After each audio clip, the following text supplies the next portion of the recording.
Hello! Now, way back in the early 1970s, when I was a youngster, much younger than I am today, I recall being given a random birthday present of a compilation album. Now, back then I had no idea about music, being at the time I was probably like 12 or round about a year either way. I can't recall the compilation album, what it was or which artists appeared on it, other than it had a cream-coloured cover. However, one song from it has stuck with me over the years, and that being that song is like Song to Comus by the band Comus. Such a strange song as I recall. That's what I thought as a young whippersnapper at the time. This is just plain weird. I'd pretty much forgotten about it until recently when their debut album from 1971, First Utterance, popped up in my Amazon feed. Immediately took me back to the early 70s and that compilation album, so I ordered the remastered CD with the bonus tracks. Flipping heck, as we say in Yorkshire. This is not an album for the faint-hearted or if you've got a nervous disposition. That said, it's brilliant. How to slot it into a musical pigeonhole is not easy.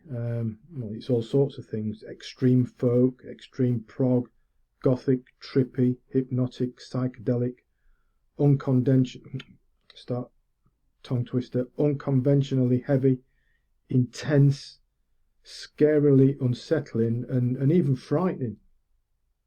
Be prepared for some very dark subjects lyrically, delivered in a compelling yet bordering on unhinged vocal at times. It's just so weird, but so good. Diana starts it off sort of a trippy folk style, all sorts of things bubbling along, creating quite an atmosphere, including some like hard acoustic guitar, some violin where you might normally expect to hear a guitar, all whips up into some crescendo. To paraphrase a popular science fiction program of the time, it's folk, Jim, but not as we know it. The Herald is a dozen minutes or so of extreme progressive folk with all sorts of acoustics, flute, woodwinds, more violin. Brings up a sort of a pastoral country feel, and Bobby Watson's vocal adds to that atmosphere. It's really ethereal voice. Drip Drip is where things start to get scary, brooding, menacing throughout, building up to a frantic conclusion. Then the one which I go back to from all those years ago, Song to Comus, weird acoustics pushing up the tension, vocal variations from Roger Wooten range from the quiet to the unsettling screaming. The music whips up the tension into a frenzy. It's probably more scary than Drip Drip. The bite relieves the tension a little bit, as does Bitten to some extent, before the prisoner goes back to that extreme folky psych trippy style, building to another frenzied crescendo. With First Utterance, Comus had an album, well, it's like no other.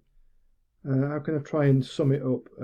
Let's have a think. A mixture of, say, at the time, Jethro Tull, King Crimson, Graaf Generator, and perhaps some early Black Sabbath chucked in. It's just so weird, so wide-ranging, but so unusual. It's compelling. Opeth's Michael Arkefeld cites Comus as an influence, and even naming their album My Arms Your Hearse from the lyrics to Drip Drip. First Utterance is so different, but yet so compelling.